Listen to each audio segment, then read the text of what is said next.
In this video, I'd like to talk about a descending stepwise movement bass line that moves under fairly static chords on top, and how the chord harmonies do not change just because the bass line is moving.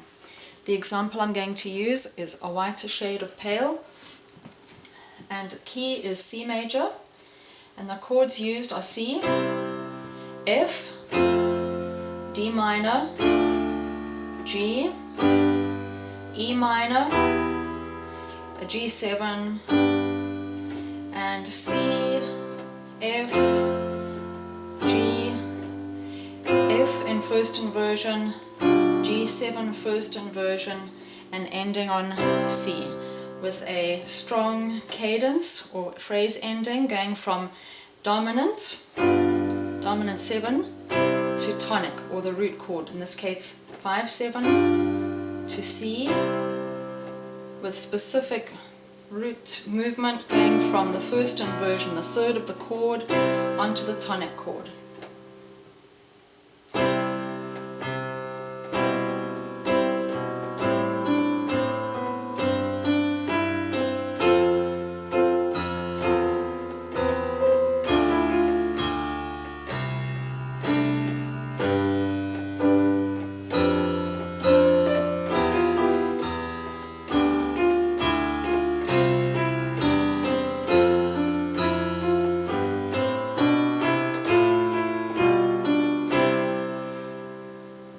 So that was the introduction. I'll go through it chord by chord.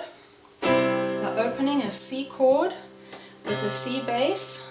The upper chord remains the same, so the overall harmony is still C, but the bass line is stepping down one step, moving through to the next position. So the upper harmony is still a chord of C. The left hand note is playing an A.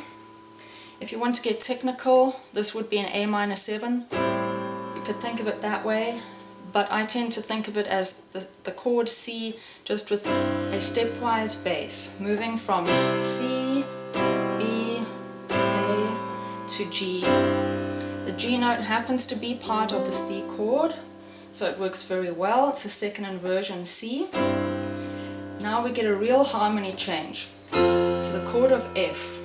So there's a clear F in the bass and an F chord in second inversion up above. The left hand, the bass steps down again following this stepwise motion.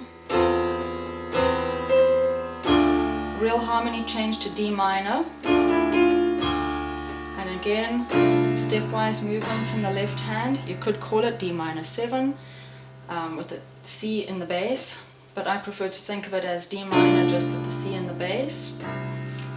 And then real harmony change to the G chord, root position, and following this stepwise pattern in the left hand, a real harmony change onto E minor, and following this stepwise pattern in the left hand, now a real harmony change onto the C chord, root position, and the F is just a holdover. It's a sustained note holding over onto the third of the chord.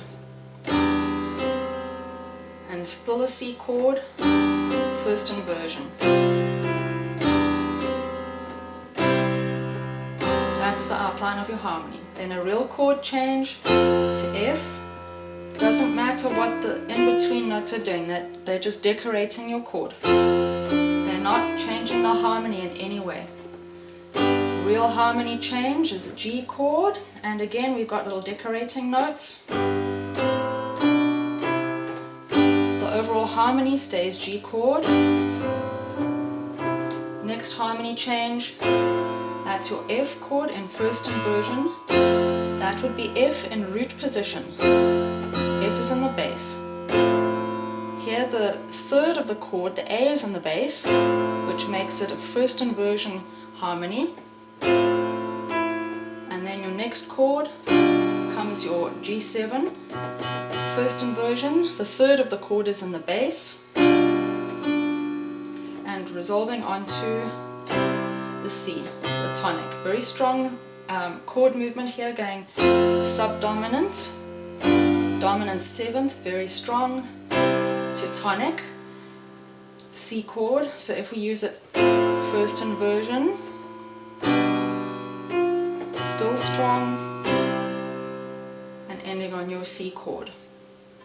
So just to recap, it doesn't matter where your treble is going if you're holding the same treble chord, if your bass is just doing a little stepwise movement.